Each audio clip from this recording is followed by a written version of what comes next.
And welcome to the Nasboys Sports Podcast.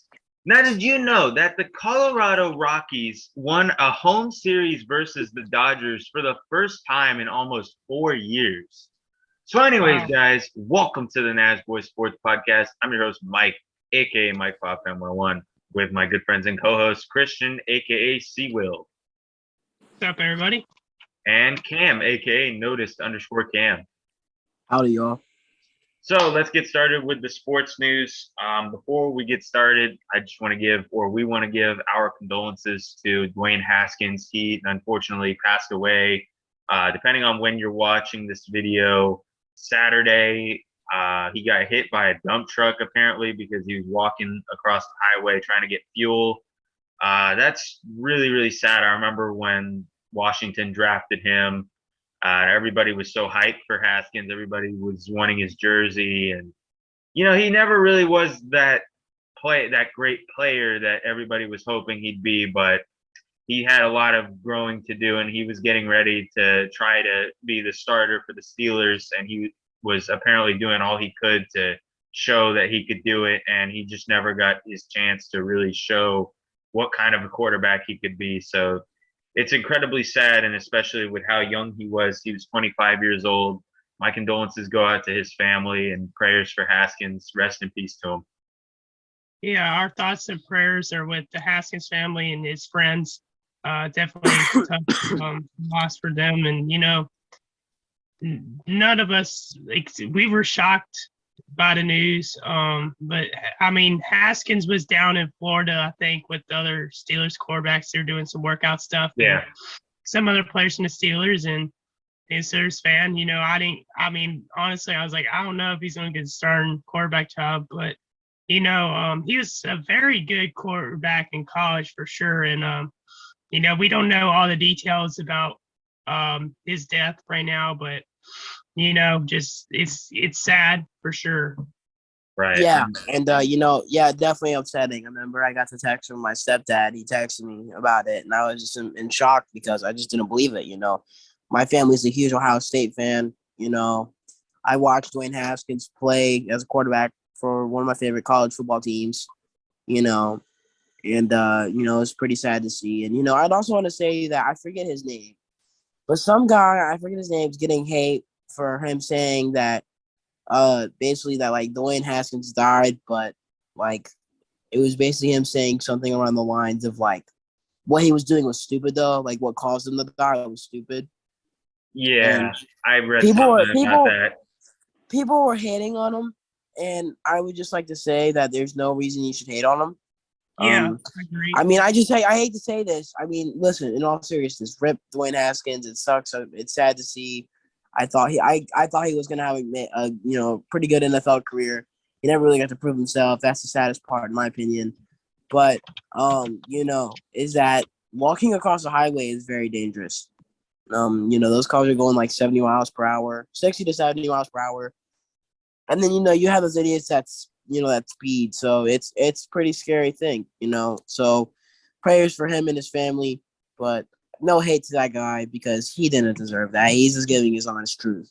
Right. And Adam Yeah. Schefter was getting some flack too because he was saying that Haskins was struggling between going from Washington to Pittsburgh and being the backup, which I mean is not something that you probably shouldn't say when you're talking about how he just died. You could say like, I got word Dwayne Haskins passed away, but he wasn't wrong. Haskins was struggling. He had come from Washington after getting a bad rep and now was trying to rebuild himself in Pittsburgh. So I wouldn't have put that personally. I would have just put, I got word today that Dwayne Haskins passed away. My thoughts and prayers are with his family or something like that. But Schefter did delete the tweet. And for the other guy was not wrong. He did walk across the highway, supposedly, and that is very stupid because he ran out of gas, but he didn't deserve to die. Like people his age, he didn't deserve to die. No one deserves to die, especially in that dark of a manner. Yeah, I mean, I agree with y'all's points. And the one guy that was getting a lot of hate other than Schefter, his name is Gil Brandt. Gil Brandt, there it is. He does some NFL reporting. He does some radio. But I don't think Gil should have gotten hate. I mean, what he said, I mean, it wasn't wrong, but it just some people get offended nowadays by anything, and Twitter is Twitter. I mean, it's toxic. And with Schefter, I'm not surprised he got hate either, because I mean, he's also one of the most popular reporters in the NFL and affiliated with ESPN. So he's going to get some, but I mean, it's just a sad situation overall, and we don't, as I said earlier, we don't know every single detail, but yeah, he what he did, he should have been out in the middle of the highway like that, but running across. But as I said, I don't really know what else to say about it. I don't know every detail. Right. He couldn't have been walking across the highway for all we know. So we'll wait for more details to come out, but let's just get into the sports news. We're going to kick it off with the March Madness conclusion. Sorry we did not do a sports episode last week. We got really busy and just couldn't find the time to do it. But now we're just going to combine the March Madness news with the Final Four and the national championship game, which was this past Monday or 2 weeks ago, whenever you're watching this video. It was a pretty interesting game, I would say, between North Carolina and Kansas. Christian, if you want to run through it a little bit. As a North Carolina fan, I was pretty upset about that loss, but I'm glad we beat Duke, though.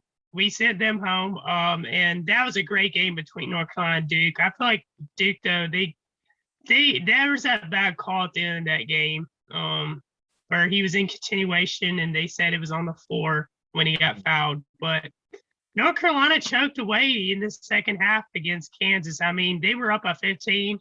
I was like, okay, we're going to win it.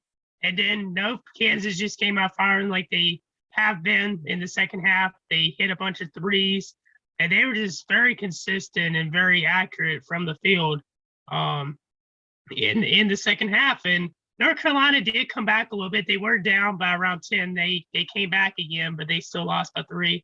But I'm still proud of my Tar Heels. They gave it their best, and Baycott played through an ankle injury. And I would say one reason why we probably lost was Caleb Love. He shot horribly from the field. I think he was like 4 of 25 from the field in that game. Yeah. Cam? Sorry. Yeah, it was those games were actually really good. But it's always so funny to me.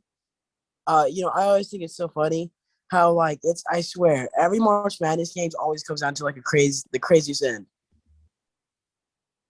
Yeah. For that Duke and North Carolina game to start it off, that was an excellent game. It was definitely what a lot of fans were hoping it would be. And I was very impressed with that. Shout out to Baycott as well. I know he was hurt. He played through the national championship with that injury. But Love, I don't know why North Carolina gave the ball to him. He was shooting awfully. You could have set it up for Manic, but Manic fell over. They go to Love. Love's going to be the one to take it. Puts up the shot. It's off. The game is over. But I don't know why they gave it to Love. And he didn't even hit the rim. He completely airballed that shot, and it completely destroyed their chance to win the national championship. But congratulations to Kansas. They were for sure on a roll. They destroyed Villanova, and I thought Villanova was going to give them a fight, and they completely rolled over them. I didn't watch that whole game, but I watched pretty much the second half when they were up by like 20. And Kansas definitely deserved it. They destroyed a lot of their opponents. So they definitely played a great tournament and deserved the national championship 100%. Yeah. To talk about that championship game, I'd just like to say that that game was really good because Kansas came back. They came back from a big. How many points was that? Do you guys remember? It was 15 points. Yeah, 15. Dang, dude. And that's in basketball, too. That was a really good game. Kansas deserved that win. They fought their hardest for that win. So respect to Kansas. Right. Now let's talk about UFC 273, Alexander Volkanovsky versus the Korean zombie Chan Sung Jung. Cam, you can start us off. You're a big UFC fan, kind of like me, but you're more into it than I am. I guess I got a quick question, which we can just keep this rolling as we're going, Mike. But do you want me to talk about all three fights, or do you want us to talk about one separately, each one separately? Absolutely, we're going to talk about all three fights. No, but I'm saying, like, do you want to go, like, I give my opinion on the first fight, you give your opinion on the first fight? Yeah, that's okay. Cool with me. So, well, I guess we're going to open it up with Khamzat Chimaev versus Gilbert Burns. And this actually got fight of the night, and holy crap, what a match this was, dude. This was a great fight. Both these guys have a lot of heart. Both these guys, I mean, you could tell there was some drama in between it, but at the end of the day, they hugged it out. There was some great sportsmanship to that. Gilbert Burns was actually pretty good on defense. He was stopping a lot of Khamzat stuff, but, in the beginning, Khamzat was really demolishing him on the ground. I mean, like, just completely dogging him. Like, that first round definitely won by Khamzat. I mean, like, he had him. But, people don't realize this, but Khamzat, he has a very tough chin. I mean, if you look at pictures of him with a beard, though, he doesn't really have a chin. It, like, kind of sinks into his neck. It's so weird looking. But anyways, that's besides the point. He has a tough chin, and it takes a lot to knock him down. But not only did he knock him down, he also made Khamzat bleed, and that's very impressive. Very impressive. And because he's always been kind of known as this untouchable guy, to get all this stuff happen to him. And, Burns is doing a great job out there. Even there was at times where he was on the ground with Khamzat, and he was actually doing pretty good and maintaining up with him. But, Khamzat Chimaev, he won by a little bit. I wish they would have told us the scorecard because they said unanimous. I can't say that word right now. But they said that, and I just thought it was disrespectful to Gilbert Burns, but also incorrect. I mean, to say that he won by that big of a lead by him is no way possible. I think no it was 29-28, Cam. You said what? I believe it was 29-28. Well, that's pretty good then. But why would they say unanimously? You know what I'm trying to say? Golly. Yeah, Cam, I definitely agree there. I mean, Burns, he fought a tough fight. I was a little skeptical of the Chimaev train because I didn't really know the quality of his opponents, but that guy is freaking tough, man. Gilbert Burns, number 2 ranked welterweight, besides the champion Kamaru Usman and Colby Covington. He definitely put on a great fight. I thought there were points where either of them were going to knock each other out. It was definitely a great fight. Chimaev definitely won the first round. He came out swinging. Burns, I think, won the second round, and then Chimaev came back in the third round. It's definitely what I wanted to see in a UFC fight. A lot of stand-up, little bit of ground and pound, and a bloody mess at the end. So it was definitely an amazing fight, and it deserved fight of the night, no questions asked. Yeah, and it was one of those fights where, like, a lot of times the high expectations for a fight that you have don't necessarily come, but there's those fights that do happen and that do work out, and this was one of them. I mean, by the end of it, these guys were just throwing haymakers at each other. Like, it was crazy. And now I guess it's going to lead to my next conversation of what I think is going to happen with Gilbert. And, I don't really know what should happen to him, but I know there's speculation of him going against Jorge Masvidal, and that would be an interesting fight. Yeah, that would. Really? Jorge? He's coming off well, they're both coming off losses. I hope Burns destroys Jorge Masvidal. Oh, he would. I mean, I hate to be honest. Destroy him, please. I went for it. I mean, he would not normally dominate him in the stand-up, but he would easily just go take him to the ground and finish him off with the ground and pound. I mean, it was deadly by him. Yeah, I hope Gilbert fights Jorge and destroys him because I do not like Jorge Masvidal. Dang. All right, next fight. I don't really have much of an opinion on that, but I would like to see that matchup, though, between Jorge and him. I think that'd be an interesting fight. Come with us and watch it. I know, man. Next time we're something. Yeah. So the next fight we're talking about, which this was really the talk of the night. It's a bunch of people are mad. You're gonna hear me roast some people in a minute. It's gonna happen because I can't. I'm so fed up with it. It's Aljamain Sterling versus Peter Yan how do you say it? I call him Peter Yan, but I know some people say it Yan or whatever. I'm not. Yeah, Peter. Peter. I don't know what his name is. Yeah, but they try to act all professional with it. At the end of the day, it's PETR. That's Peter Yan.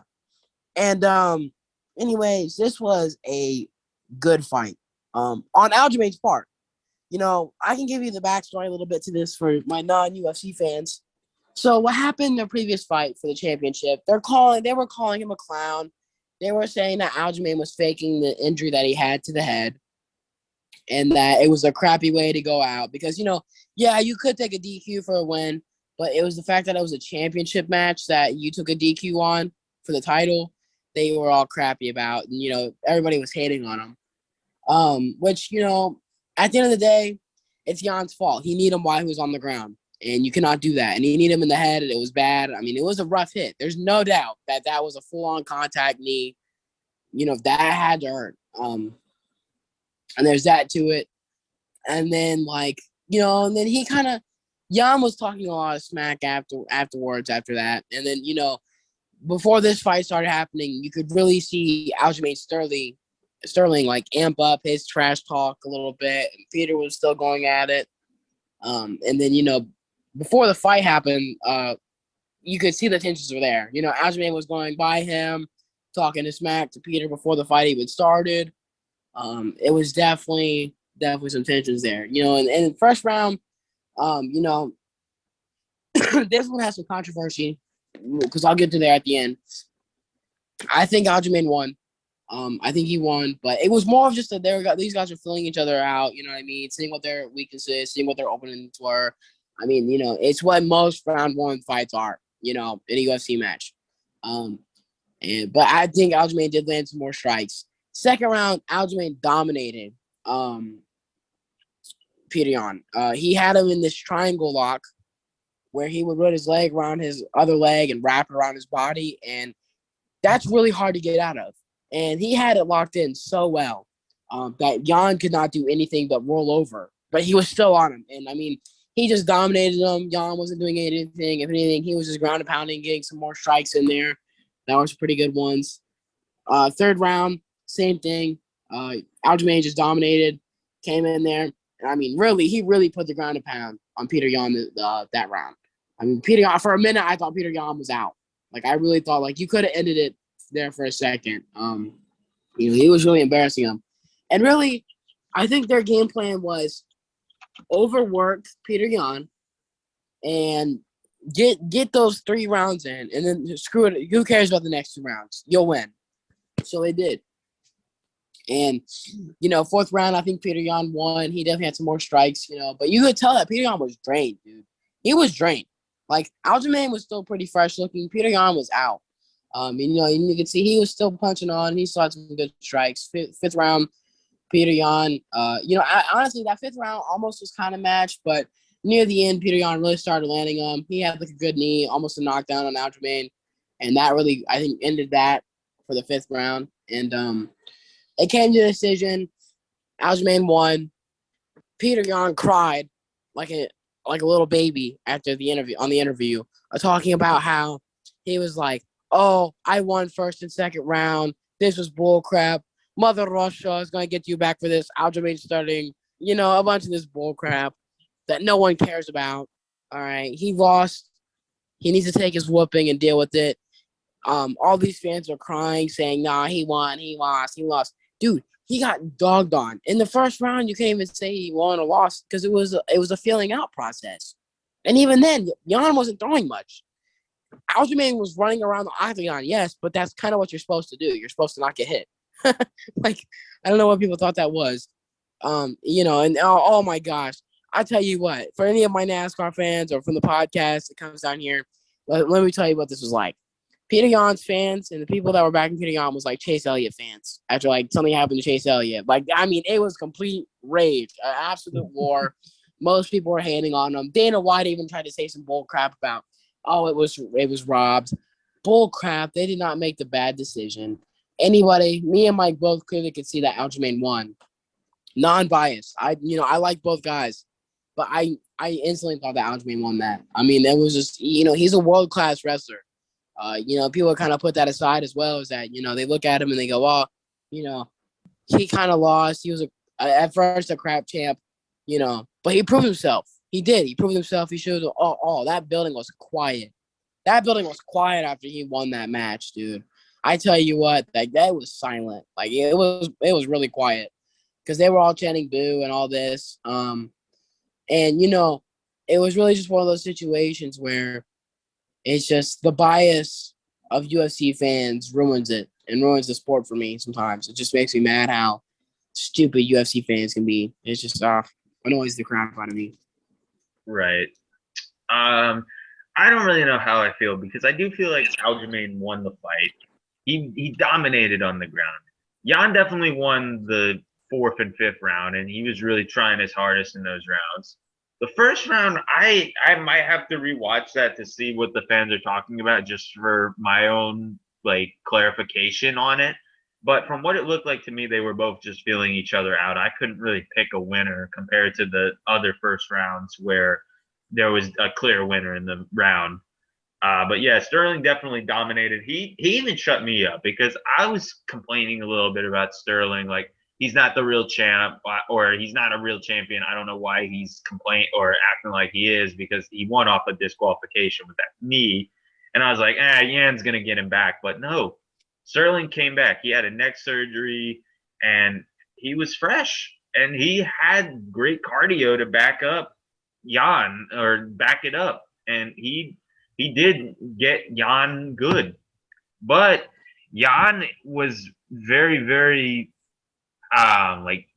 good with the strikes because his total strikes, he landed 139 out of 186 to Aljamain's 91 to 143, and the significant strikes, he only beat Aljamain by 1 with 63 and 103 to 62 and 110. But Aljamain won on the takedowns. So I don't know what to say about it. I feel like if we're talking like a dominant standpoint, Sterling won, but Jan definitely made it a close fight. And I would like to see Sterling versus Jan 3. And here's my problem. I will say this as well. That makes me so angry, okay, about UFC fans. All they want is stand up. Go to boxing. Go to boxing. Go to boxing. Do boxing, okay? Because at the end of the day, mixed martial arts is on purpose to be ground and fist and throwing up and throwing kicks. I mean, it's what makes it interesting. When you look at it as a sport, it's more to it. There's an art to it. These guys come in there with strategies. They're coming there they're not just wrestling and looking like they're making out. No. They're actually working around. They're trying to figure out what to do to get out of the certain situation they're in. They're problem solving. They're like it's actually unique in my opinion. And you can see you can see how their minds are working because they'll make these faces and you'll see they're using their hands a lot to try to pry each other's hands off each other so they can go for a choke. But they're holding their hands and legs in certain positions so they can't get up on them. I mean, it's an absolute art. And I love the ground game. I think it needs more respect than what it gets. And really, it was very, very neat, very cool. I thought it was hilarious though when Jan was trapped in that triangle lock. His face, me and Mike kept laughing about it. Aljamain still smiling while beating the crap out of him, while his face was just in panic mode. Like he had wide eyes, gritting his teeth, like he didn't know what to do. It was hilarious. Right. And now for the big fight, Alexander Volkanovsky versus the Korean Zombie. Yeah. I'll be honest. Going into this fight, I knew Volkanovsky was going to win. I knew this was kind of this was a huge, overall huge overmatch. I hate to say this, but Volkanovsky outmatched Korean Zombie in so many ways. I mean, he's unstoppable for one, but for two, you have to look. Korean Zombie, he came in there with maybe only a win, I think. And that's not good. He came in as a replacement. I'm pretty sure for Holloway. Yeah, But, like, I mean, good for him for taking that and trying to do something. I get it. You want to make your move, man. Go ahead. But I think you need more preparation because I knew he was going to get embarrassed. I knew it. I kind of wondered if the Korean Zombie thought the same thing when he was going in there. And, congrats to him for trying to put up his best anyways. But Volkanovsky was going to beat the crap out of this guy, and you saw it. First round, demolished him. He, wobbled him, 2 times, I think. Right. And then in the second, he almost knocked him out near the end of the first round. Second round came along. Or was the second round? What round was it? Fourth, when they stopped it. Yeah. Fourth round, yeah. So first round, he almost knocked him out. Second round, he came around. I mean, he was kind of just beating the crap out of him again. But I will say, Korean Zombie actually had some good punches on Volkanovsky that round. Third round, it was another beatdown. He nearly made it out. Fourth round, me and Mike were both saying he's going to get knocked out soon or he's got the toughest chin in the world. And he didn't get knocked out, but I mean, clearly you could see that he was out of it already. And Irving being the most professional ref he is, he wasn't defending himself. His arms were down. He was wobbly. I mean, it was just a beat down. I was like, come on, just stop this already. And, you could tell he was wobbly and he was just getting the crap beat out of him, and those are, you got it doesn't look like it, but those are really hard hits on the brain and on the face when you're already almost unconscious. There's no point of being knocked out if you don't need to be. I always like to say that, And so Erdine, great ref. That was a good performance on Volkanovski's end. And I'd say a good performance for the Korean Zombie too, as he tried his best. The statement after you see on his Instagram is just so it hurts the heart, And really, I kind of wondered if after this match maybe Korean Zombie would retire because he is old. He's pretty old, but he's a legend at most. And Korean Zombie, he's a great fighter. He's also a really great dude. And I just think he should, if Volkanovski does go up to the lightweight, I think that he should take his shot again. He should take a run, see how many fights he can make it through.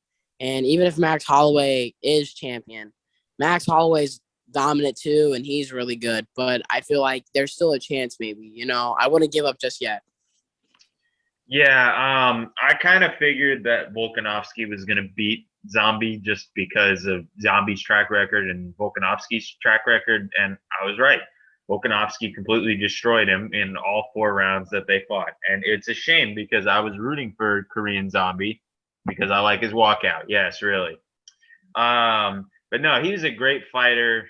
It's a shame with his performance, and I think he looked ready and he looked excited and happy to be there. Like when he was walking out, he was raising his arms. He got into the octagon and he started dancing around kind of like the Joker did on the steps. And he just looked ready for the fight. He looked excited. And Christian, you were actually watching the fight with us. You had made a joke. I said, guys, he looks really excited to be here. And you said, yeah, to get knocked out. He nearly got knocked out. So thanks for that. But overall, it was disappointing since I was rooting for Zombie. But congratulations to Volkanovski. He's definitely a class act with the way he checked on Zombie after the fight and showed respect. I definitely felt bad for Zombie because in the interview with Joe Rogan and his Instagram post, which I'm going to read the caption to in just a second. In the interview, the translator missed something. He said that he doesn't think he has the chance to be a UFC champion again. Excuse me for stumbling, but which I can understand because after that performance and the people you're gonna fight, who knows what's gonna happen to you. I hope he can get another title shot, but I wouldn't surprise me if he doesn't. He's 35, which in MMA terms he could still fight, but it's not the youngest. And he's not nowhere near as young as he used to be.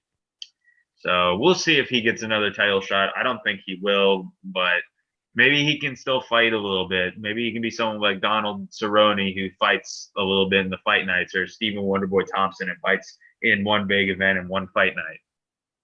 So Let's take a look at Zombie's Instagram caption. This is very sad. You should be sorry or regret, but there is no such thing. I'm our word. I was in perfect shape and all camps were perfect, but I lost it too perfectly. Ha ha. I'm sorry to those who expected me and thank you to those who worried about me. I'm fine. I'm just lazy because I learned that champions are like this. I hope that my failure will help the next generation of Korean fighters, and I'd like to say thank you to Alex Volkanovsky for showing the dignity of a champion. Thank you, Alex. Hashtag UFC 273. Which again, one more time, that's really, really sad, and that he's crapping on himself. It wasn't his fault. It's just that this guy, Volkanovski, is just too good. He did not put up a bad fight. He literally, I mean, I feel like he definitely he's thinking negatively. And with this caption, as you said, it was kind of like sad. I mean, he shouldn't be thinking himself down like that. He should have more be a little bit more positive. But then again, he did lose a big fight. You can understand that he'd be a little upset. But to say that you're a failure, like, no. Right.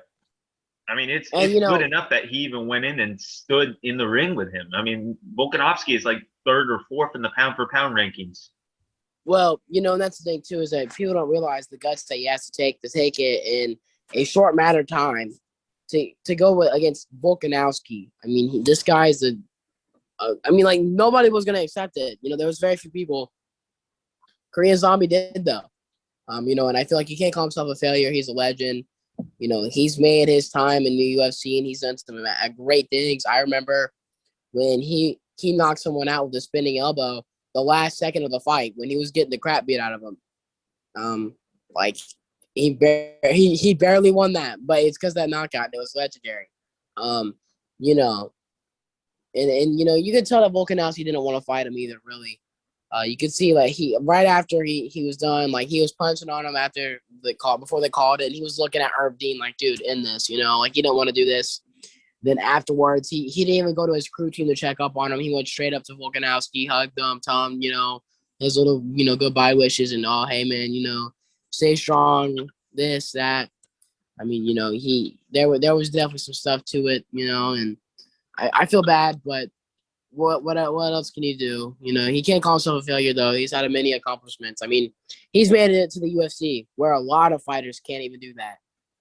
Exactly.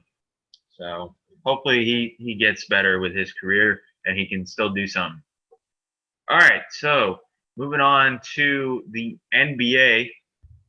I don't know how much time we have left on this meeting. Oh, yeah, we only have 4 minutes. My bad. We're going to end this meeting really quick, and then we'll get into the NBA. All right, guys, we're back. It's now time for some NBA news. So, Christian, take it away. Yeah, we got a lot to talk about the NBA. The playoffs are about to start. So, for those who are not familiar with this, last year they did a play-in tournament, and it's also in place this year. So basically, the 7th and 8th seed in the different conferences, they play each other in the first play-in game, and the 9th and 10th seed play each other. The 7th seed will host the 8th seed at home, but it's basically the loser of the 7th and 8th seed game will host the winner of the 9th and 10th game seed. The winner of the 7 and 8, 9, 10 game will play again to earn the 8th seed in the playoffs. So basically, the 7 and 8 seed, they have 2 chances, or basically a chance to get in. Now, the 9th and 10th, they only have 2 chances. But it's very confusing. Last year, we saw the Lakers, they lost their first playing game, I think, and then they ended up being the Warriors, and they got in because they were a higher seed. And the Warriors, even though they lost the Lakers and they won their first matchup, they lost the Grizzlies, they didn't get in. I personally do not like the play-in tournament, but it's how the format is now.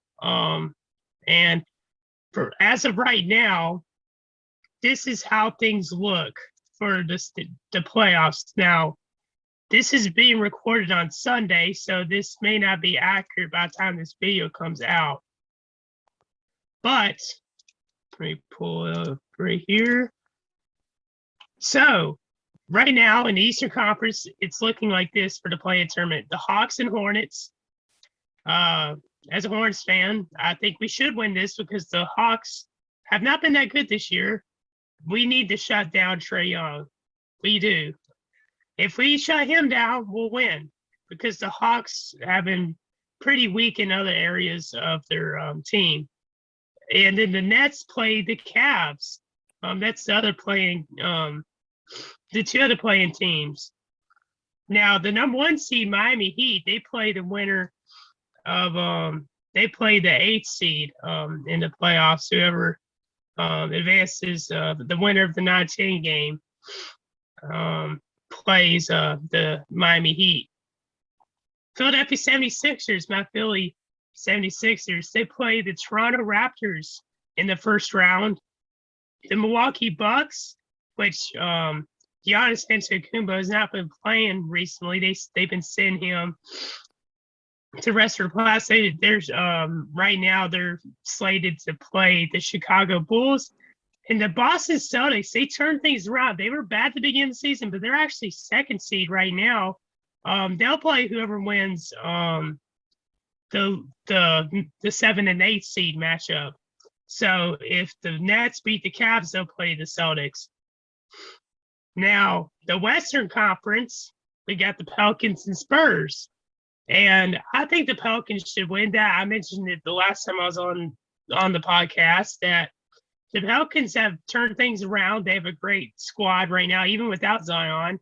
And they've been on a roll. And I don't think the Spurs will be in the playoffs at all. They're 34-47, and they're in the play-in. That's what I don't like about the play-in tournament. You have teams that have really bad losing records that can make it in the playoffs. So I do not want to see the Spurs win. But the other play-in is the Timberwolves and the Clippers. Now, the Timberwolves have been quite the story. They were horrible the last couple of years. And this year they've turned things around. They're 46-35, and they have a chance to make it in the playoffs. Now Phoenix will play whoever wins the 9th and 10th seed matchup. And the Memphis Grizzlies will play whoever wins the Timberwolves and Clippers matchup. So Golden State right now, if Golden State wins against the Pelicans tonight, then they'll play the Nuggets in the playoffs. And Dallas, if Golden State loses and they win, they will go into the 3rd seed. So if Golden State loses tonight and Dallas wins, Dallas will play Denver. But if Dallas loses or the Warriors win, then they'll play the Jazz, if that makes any sense. But what are some of y'all's thoughts about the NBA playoffs? Like, who are y'all expecting to do well? I'm expecting teams like the Suns and the Warriors to do really well. I know the Warriors are really struggling right now. They had lost Stephen Curry for the remainder of the regular season because I believe of a thumb injury, but he should be back in time for the playoffs. So I feel like the Warriors really need to get their crap together because they looked really good. They were the number 1 seed for a little bit, or number 2, very close, and then just fell off toward the end of February, early March.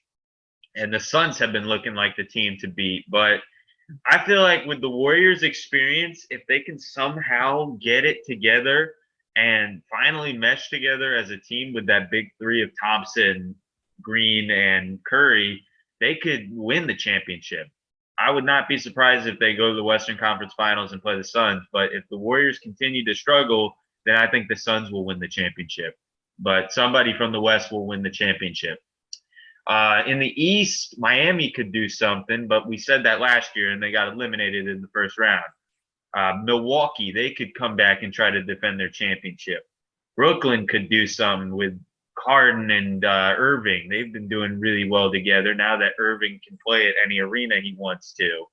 Philadelphia could do something. They've been surprisingly doing better than I expected with Harden and Embiid.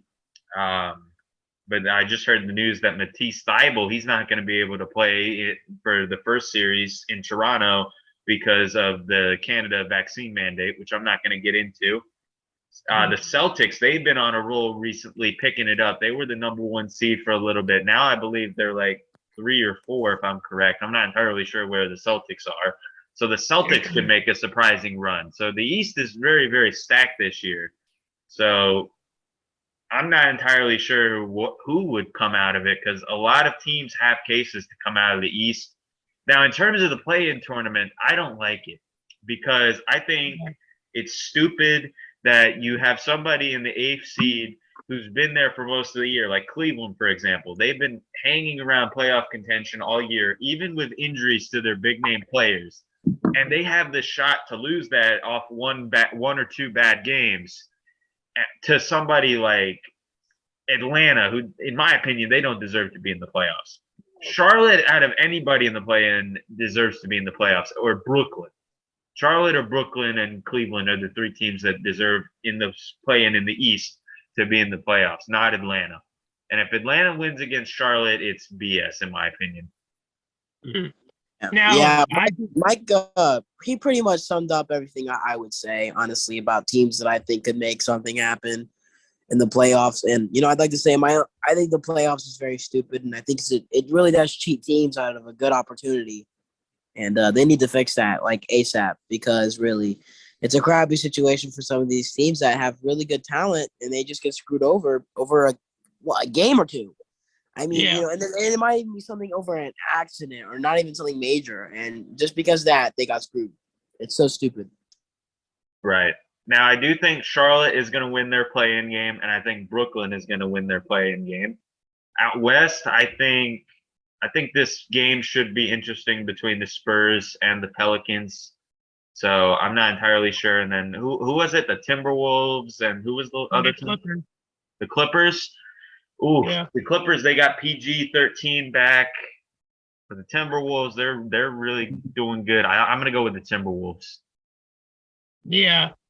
So, I mean, y'all brought up great points. One thing I'd like to add, the Eastern Conference has just been so weird this year, because Cleveland was up in the top 2 at one point. Same thing in Chicago. Chicago's lost 4 games in a row and dropped all the way to 6 when they were 1 month ago. Yeah. Miami's had some chemistry issues, but they've still been pretty solid. Boston just came out of nowhere and moved up to 3. Then we saw Atlanta go on a little bit of a run after they struggled really badly. And the Hornets had a chance to not even be in the play-in, but they lost a bunch this past month. But the West has been pretty much consistent throughout the whole season, though. It's been Phoenix, Memphis, Golden State, and Dallas, and Utah up in the top 5 almost the entire season.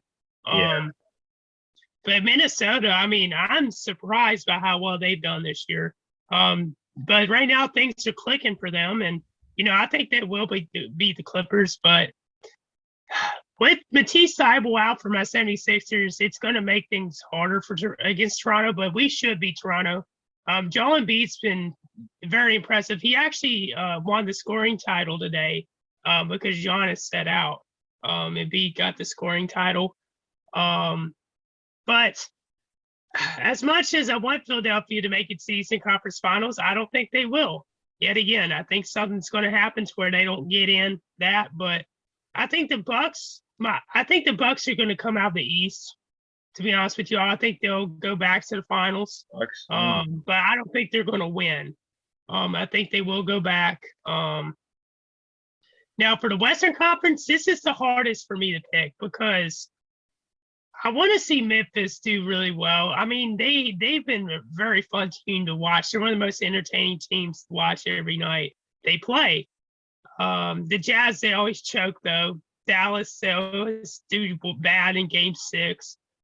Golden State, I think they'll give Phoenix run for their money. I think that'd be a fun matchup if they do face each other. But I want to say Phoenix and Bucks running back. I'm going to say Phoenix and the Bucks run it back, and Phoenix is going to win this time. I know it's a crazy pick, but that's just what I feel like is going to happen. I forgot about Chicago, but they had lost Lonzo Ball, but that's okay because they still have DeMar DeRozan, Alex Caruso, and Zach LaVine. So it should be a very interesting run. I might have to agree with you with the Bucks coming out of the East. I think they've got the experience. They got the experience of winning the championship coming out of the East. So we'll see what happens with that. The East is going to be pretty good. And out West, once again, I think I did say this. I think the Warriors, if they get their crap together, will come out of the West in 7 games over the Suns. But if not, the Suns are getting out. I think it will be the Bucks and Warriors. All right. I think they'll get their stuff together. They got that team clutch. I mean, every time I've ever seen Stephen Curry come off injury, it's always like he does really good. Right. All right. Well, next up, I think we got MLB. Don't we got? All right, we got MLB. We have a lot to talk about. So let's get right into it. The Cincinnati Reds announced earlier today, this is a couple days ago, that they released outfielder Shogo and Akiyama, which, Shogo, he came from I think Japan. So, in their baseball league, and, he was here for a while actually, and then they left him out, and now he's teamless. But while he was over here, I thought he did okay for us. I mean, I could see why they released him, but I also kind of question it at the same time. Like, what the heck were we thinking? But I don't really blame it. I mean, at this point, as a Reds fan, I kind of think we should just sell the team, but that's whatever. This is huge. Y'all beat my Braves though this weekend. Y'all, we did. The Reds beat my Braves, and I was surprised by that. Hunter Green is the man. He was our top pick prospect, number 1 prospect for pitchers in the league. He just got brought up. His first game was against the Braves today, and he had his first league win with 7 strikeouts. Breaking. This was breaking news. This is very big for Cleveland, as I never thought they would do something like this at all. The Cleveland Guardians and all-star third baseman Jose Ramirez has agreed to a 5-year, $124 million contract extension, with his 2023 club option being picked up, bringing the total value to $150 million. Let me tell you now, what a W for Cleveland.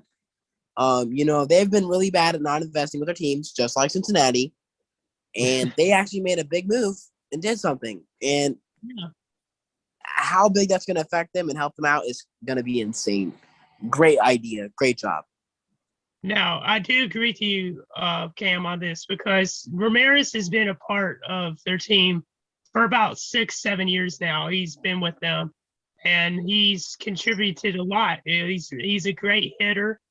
He's slowed down a little bit speed-wise, but he's still a pretty good player, and I think that's a great extension. And then again, I don't think any player should be getting paid $100 million, but that's just my opinion. They beat the Royals today 17-3. Did you see that? I saw that, dude. I think the Phillies, I can't remember what team it was, but I saw a bit more of a worse one during spring training, 24-1. Golly. No, dude, at that point, that is so bad. Oh, Lord. I would be so embarrassed, dude. Yeah. There's a lot of blowouts today. I mean, there was another one, if I could find it again. There was the Rangers beating the Blue Jays 12-6. The White Sox beating the Tigers 10-1. That was the one I was thinking of. The White Sox, I mean, the Tigers got a good bit of people, didn't they? I mean, they had some pickups, and right now they're 1-2 though. But then again, it's opening week. Tigers will always be the Tigers. Change my mind. Anyways, in other news, former Yankees, Indians, and Brewers ace CC Sabathia has been hired by Major League Baseball to be a special assistant to Commissioner Rob Manfred to help address player relations, diversity, equity and inclusion, social responsibility, young youth participation, and broadcasting. So congrats to the big man. He's a Yankees legend in my opinion. Great pitcher. Had his fair deal of foreign uses though, when it comes to taking Vaseline on the ball, having a little grip, to help him spin the ball a little more. It was a little bit dirty at times, but it's okay. He had an infamous one where you could see a really big thing of grease on his neck. That was or sticky stuff on his neck. That was just horrible. It was so obvious. The San Diego Padres reportedly discussed a trade that would send Chris Paddock to the Minnesota Twins, alongside with closing pitcher Taylor Rogers being involved, which, the Padres are making some big moves. And at this point, it's one of those things where they're kind of throwing the team away. But honestly, it's kind of a smart thing to do. I mean, really their whole season was kind of already screwed up from the beginning, so I don't blame them. I do not blame them. Which, by the way, that trade was confirmed. They did get them for Chris Pat. Let's see, what did they get?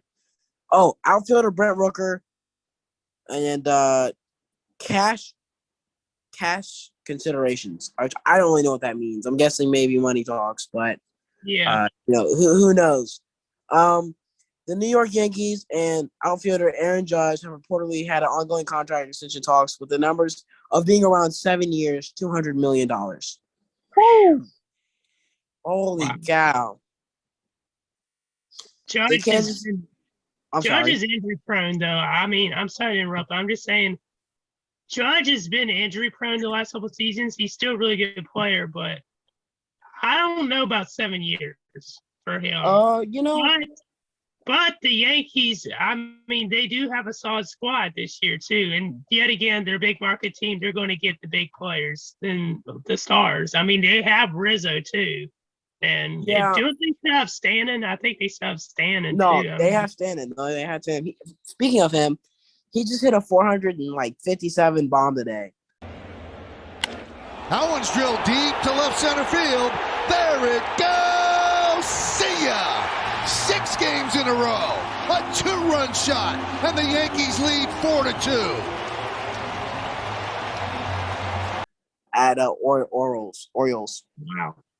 Yeah, I know, right? In other news, the Kansas City Royals have announced today that they restructured the contract of Whit Merrifield, with the team exercising his 2023 club option and added a 2024 mutual option. So he'll make $7 million in this year, and then he'll make, which is all confusing. It's business wise, so he could make up to $18 million in 2023 or 2024. It's weird. Honestly, it's smart to keep hold of him. I would do the same thing. He's actually a sleeper for a great player. Red Sox star, third baseman Rafael Devers reportedly rejected a recent contract extension from Boston that would have topped Jose Ramirez 5-year, $124 million deal with Cleveland. That's huge. He's a big component to their team. So for him to leave, I don't know where I'd see him going. I'm trying to think of places where I could see him going. It's either he's not happy with the team or he's just not happy with the money. If he's not happy with the money, then how could you? I'm trying to think of what team I could see him at, dude. Honestly, I could see him at the Padres. I could see him at the Padres. They're selling a lot of guys right now. They have a lot of money on their table.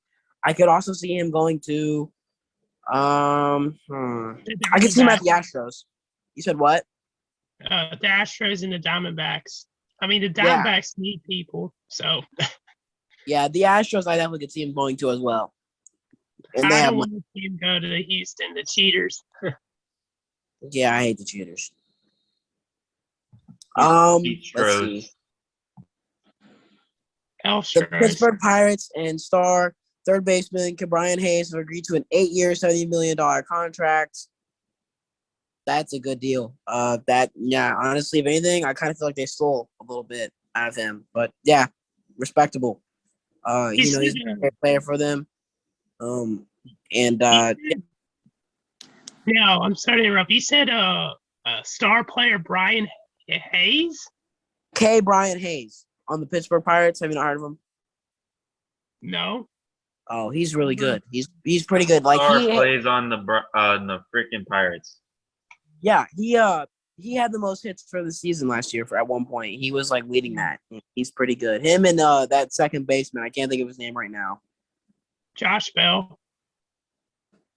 No. Josh Bell's on the Nationals, but he did play on the Pirates. I was just joking about Bell. Oh, okay. Let's move on. Oh, yeah, and this is huge. In a recent interview with, I'm gonna mess this guy's name. I don't know his name really. Jansen Pujols. Ronald Acuna Jr. reportedly said that he will not miss Freddie Freeman in Atlanta. Acuna said in the interview, "I won't miss Freddie Freeman. We had friction. He didn't care when I was plunked. Freddie was overbearing, and he wasn't someone I could have talked to ever." Yikes! Wow, big shocker. He just blew the waters out of that, and the whole MLB community was crazed by that. I know Christian's gonna have a big opinion on this, so I'm gonna pass it over to him. Yeah, I mean, I like Acuna Jr. I have one of his shirts, t-shirt jerseys. I don't know if that's like actually was there video of him saying that? No, but this is like I mean, it was also on from Hector Gomez on Twitter, and he's pretty reliable. Yeah, that's pretty surprising that he would say something like that about Freddie. I mean, I know Freddie, he went to the Dodgers, and a lot of people are upset about that. But the Braves, they won the World Series. They got the last laugh, but I don't know, man. Like, that's kind of crazy. I wonder what's going to happen when the Dodgers and Braves face off this year. I mean, the Dodgers are my second favorite team behind the Braves, also like the Cardinals and MLB. So, yeah, it's just going to be interesting to see how things go from here. I mean, it's just I'm quite surprised. I'm going to cut to a more previous thing that Freeman said on the interview. He said, Freddie Freeman says the Braves were just trying to teach Ronald Acuna Jr. organizational rules, which this is what he was talking about being plunked by. Freeman didn't have his back. By removing his eye black and adjusting his hat and sunglasses. He said, I didn't view it as any friction or clashes. I still love Ronald. That's what he said in response to what Acuna said on, I don't know I think this is on MLB Network. So that was pretty crazy.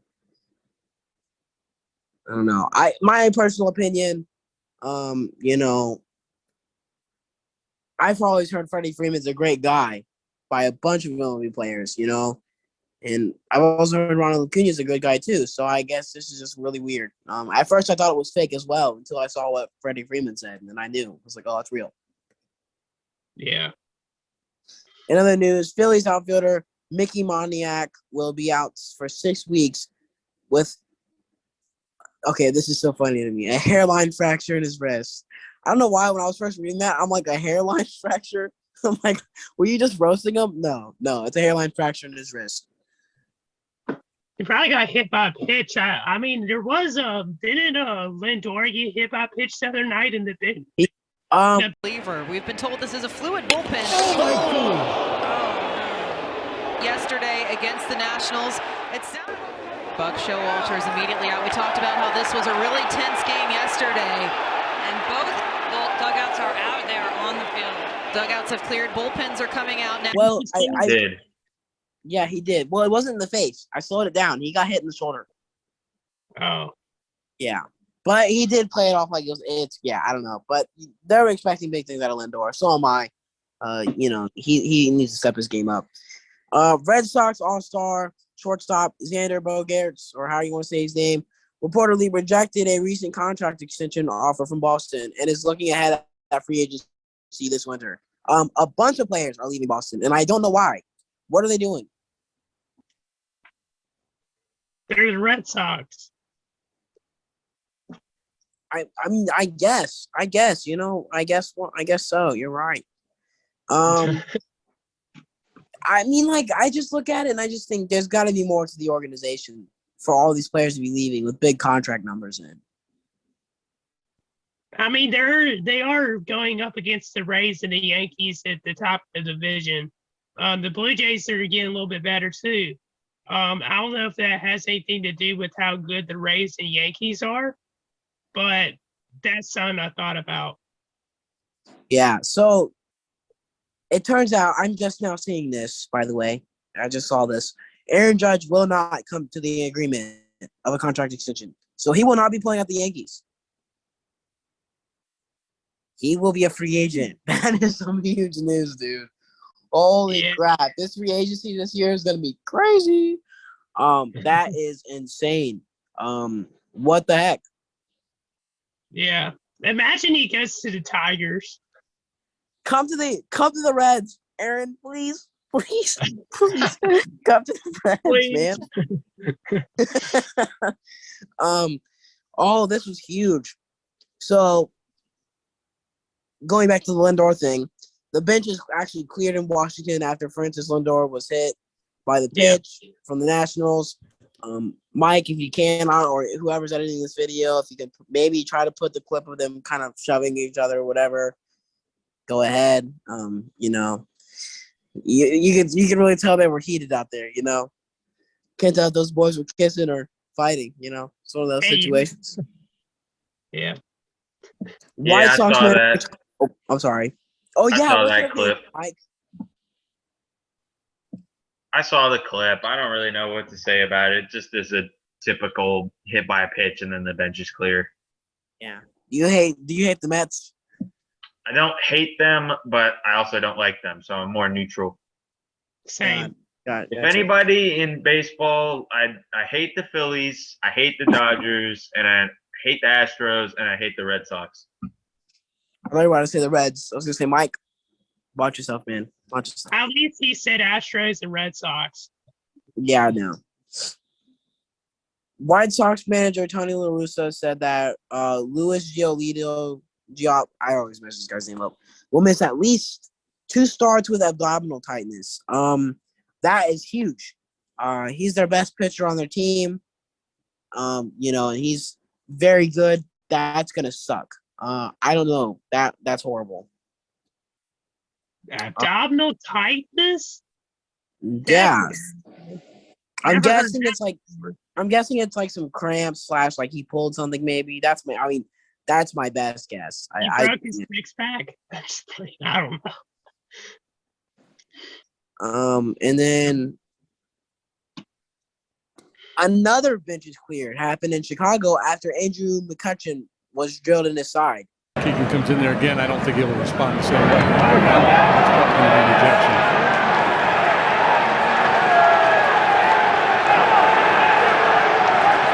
What do we got? McCutchen willing to just take his base. Yep. But some others taking umbrage over there in the Brewer dugout. Jason Hayward, first man in from center field. Yep. And now everybody will rush in and have a little bit of a heated confrontation. This likely will not turn into anything more than mass gathering.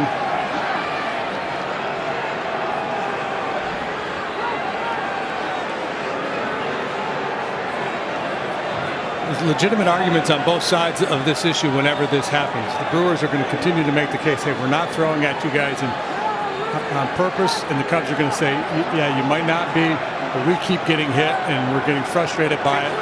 So this is our way of sending a message that says you need to be a little more careful. If you can't pitch effectively inside, then don't keep coming inside. Right. Put this one up in the video if you can. It was the Cubs and Brewers, and they got pretty heated. Cutchen got all mad. I can tell you play-by-play. He was walking, he had the bat in his hand. He was walking, he was looking at him. He stopped midway, right? He took his little pads off, whatever. He's yelling at the catcher and stuff, and they're telling him. So the Brewers, the whole bench is slowly start coming off. They're getting all mad, and, they're starting to get angry at each other. And that's when the whole benches start clearing. And, you could tell that tempers are flared. Yeah. The Texas Rangers are placing right-handed pitcher John Gray on the 10-day injured list with a blister, which happened yesterday during his start versus Toronto. The Colorado Rockies have hired franchise legend Todd Helton as a special assistant to GM Bill Schmidt. That's going to be interesting. I'd love to see how that's going to work out. And then I'd also want to point out the new Atlanta Braves championship ring, which I don't know if you guys can pop a picture up there. You might not be able to. But Man, this sucker is glistening. All right. Let me It tell is. you now. That is probably the best diamond ring I've seen in a long time. That sucker was full of diamonds. That's gonna be money. And then and this is trending as well. After MLB Commissioner Rob Manfred's meetings with players during spring training is no effort to repair his relationship post-lockout. Manfred has since furthered his effort in this opening weekend. This time, Manfred has gifted players with a box waiting at their locker with Bose headphones, and a note of appreciation from them. Wow. Dude, some sponsor headset. It's not even Beats. It's not Golf Walmart brand. Bose. Dude, I mean, I'm surprised they kinda- would do something like that, but kind of crappy apology is that? I hope they get him all sent back to his office. That'd be great. my thing is he has nothing really to apologize for in regarding pay. But I mean, I'm surprised that he would do that. I know he doesn't have a good reputation among most MLB people or fans or people involved in Major League Baseball. Yeah, Yep. first of all, Bose, what is this? The 2010s? And Yeah. second of all, a letter of apology. What? Your PR people wrote that for you, or a letter Yeah. of appreciation? Your PR people wrote that. There's no way you wrote that, buddy. Rob Manfred looks like a healthier Joe Biden, bro. I swear. He does though. He looks like he's out of The Simpsons. Anyways, Padres left-handed pitcher Blake Snell was scratched from his today's start really Campbell start from Arizona with left adductor tightness. Man, there's a lot of weird names for these injuries this past week. I have no clue. It is currently unclear on how long he will miss. That sucks, really. And this is kind of an some cool stuff for you if you guys already didn't know. For the first time in almost 4 years, the Colorado Rockies won a home series actually against the Dodgers. Exactly. So Mike had that in the fact at the beginning of the show. That's pretty impressive for the Rockies. Yep, I know he did. I just want to say it again because I want to give my opinion on this. So happy for Colorado, man. The Dodgers have tormented these poor fellows at their own home for forever. And the Dodgers, they I can't stand them sometimes. I just think it's cheating with how much money they're allowed to have and all this. I mean, they seriously need to put some money, like a cap in there. Really, that's just my honest opinion. I mean, good for them being able to do that. Seriously, good for them to be able to do that. But it does get like over annoying sometimes and stuff. That it felt good though for Colorado, I imagine, and the fans. So that was good for them. Yeah, I think they should have a salary cap in MLB baseball. Do you have any more news, Cam? Because we're running low on time. Nope, we do not have any more news to that. So Mike, do you have any opinion on the Dodgers thing before I get into NHL? Yeah, they definitely should have some salary cap. I mean, there's just these teams that are just so overpowered, like the Dodgers. So definitely some salary cap is needed. Awesome. All right. So in hockey, first I got to mention the Division I NCAA Hockey Championship matchup was between Denver and Minnesota State. Minnesota State was winning 1-0 heading into the third period when Denver scored 5 straight goals to win the championship, and it was their 9th title in program history, tying Michigan's record. So props to Denver. Now, in NHL news, we got 2 things I want to talk about other than the standings. The NHL suspended New York Islanders for Casey Zizekas for 1 game for a boarding call on the Carolina Hurricanes. I thought this was not a good call. Yes, it was. He closed it for a forecheck.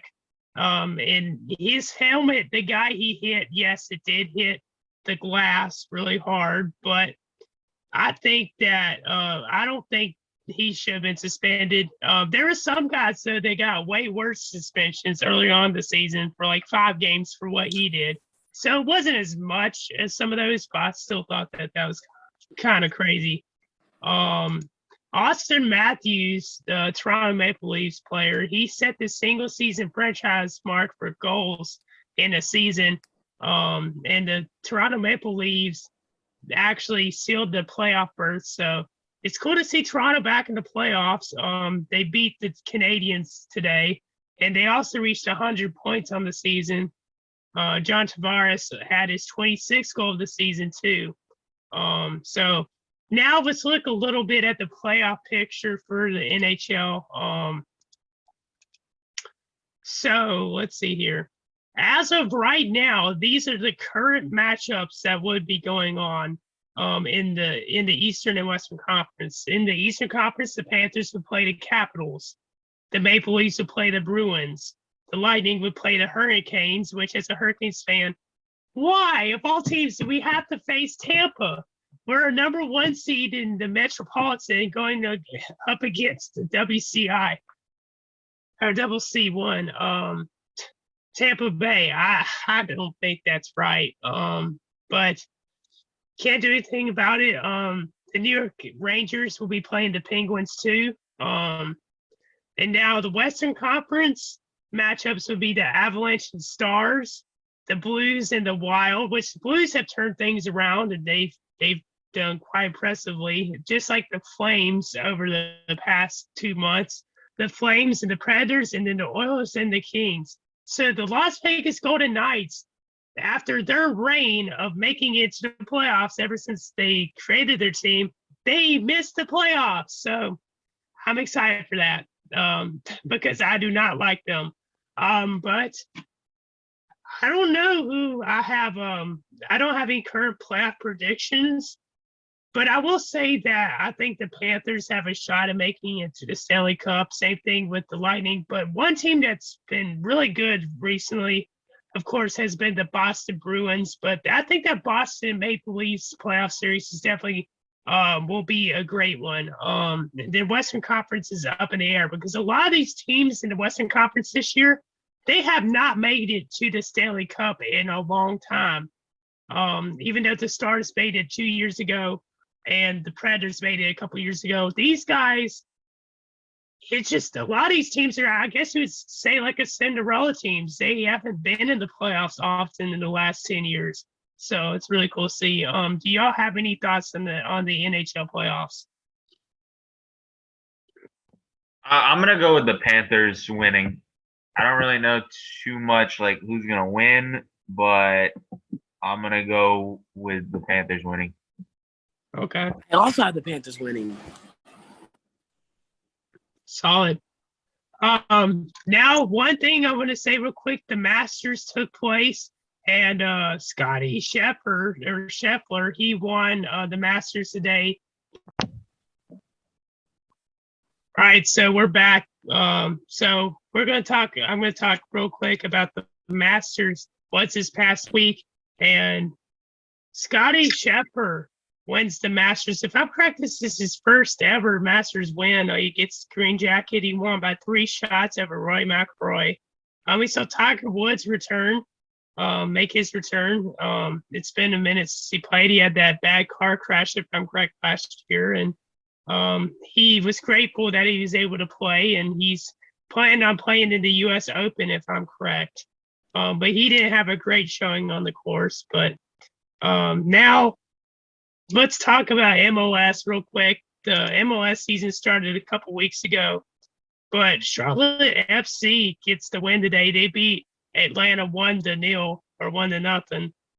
But one of the big stories about this game, during the game, there was a suspicious box that was found in downtown Charlotte, and the bomb squad was called to see what was going on with that. But supposedly it was a suspicious package, but it turned out it wasn't a bomb, but it was still, people were worried about that. Now regarding the standings for MLS, Philadelphia is on top They have a record of 5-1-0. They have 16 points. Orlando is second with a record of 3-2-2 and 11 points. And New York is third with 3-1-2-10. Now, the Western Conference, Los Angeles, which I think a lot of people expected Los Angeles to be 4-1-1 right now. They have a really good team. They have 13 points. And the other LA team, the LA Galaxy, are 4-0-2. And so in Salt Lake, they did really well last year. And Salt Lake are 3-3-1-12 right now. So that's all I got for MLS and NHL and Masters. Now let's talk about the top 10 plays. Yep, and coming in at number 10 is this Jalen Green reverse slam. Christopher Green for the reverse alley-oop. The boy's ponytail is slapping the nets, man. I mean, my goodness. Moving on to number 9, we got Kyrie Irving using one hand to get past the defense for the score. Irving using the Drummond screen. Oh, Irving! The closing sauce! And the foul! Kyrie! Sorcerer abilities. Sorry, I was on mute. At number 8, Jordan Poole step through and finish. Give Clay the option because he had multiple surgeries. Jordan Poole, beautiful step through and finish. Phil. In at number 7, Sidney Crosby earns his 1,400th point with this overtime goal. From Meckel, it's stolen by Crosby. Crosby waits, dish to crossword Cal. Crosby scores! Point number 1,400 for Crosby's in overtime. Next up in number 6, we got Jackson Hayes poster. You want a Moran.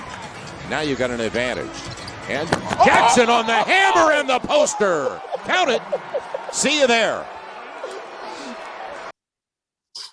And at number 5, LaMelo Ball between the legs, oop to Montrez Harrell. Look at LaMelo right here. What vision. Perfect. Off to the races. What do you got? Yes! LaMelo finds Montrez. Sorry. In at number 4, Seth Beer walk-off homer on National Beer Day. Seth Beer, fly ball, right field, it's National Beer Day! Good night, everybody! Oh, you couldn't have scripted it any better. Seth Beer wins it on opening night. Wow!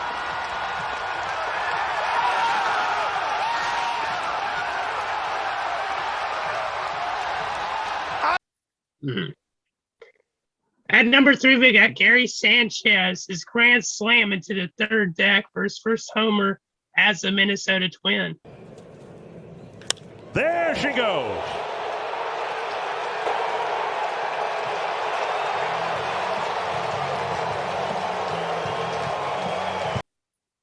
And at number 2, Cubs pitcher barehanded catch. Crazy catch right there.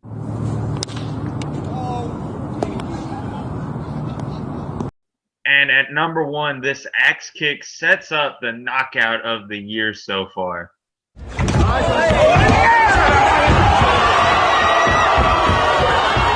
Sheesh.